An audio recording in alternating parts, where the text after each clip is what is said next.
cell structure. That's the green that you're seeing. In the fall, when you see the reds and the oranges and the yellows and the browns, that's actually the pigment that's left in the leaf after the chlorophyll is out of the leaf. So I like to think of that as you're actually seeing the true color of leaves in the fall. That's why fall's my favorite time of year. So these will be I love fall. These will be a beautiful yellow or gold color, around about October, I think, or so.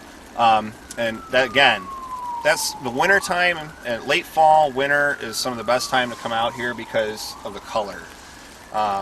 There's not a whole lot of sumac, which I'll talk about later, but that's another great color to see out here when it changes. But back to the tamarack, again, losing all of its needles. The needles grow in little bunches called whorls. Just along the branches there, you can see how they're clumped together. And they also have little cones that we're probably not going to see too many of those right now. But again, little cones, just like your conifer. If you look at the picture here, very small in size. There are a lot of larger trees out here. As you look behind you, you can see some of the larger ones, mid-sized trees, and saplings and seedlings. Could I ask a question? Yes. A few of the conifers don't have the typical conifer shape of a main, trunk with all these little. And they look more like? What would cause that? Do you happen to know this?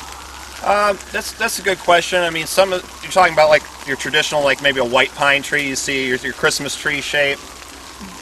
It all depends, really. There are certain species that grow like that naturally, like your white pine and so on. Now, a lot of your Christmas, you go to a Christmas tree farm, they trim those things to look like that, obviously. I mean, they have a machine that makes them look that nice conical shape. It also depends on the number or amount of trees around a tree.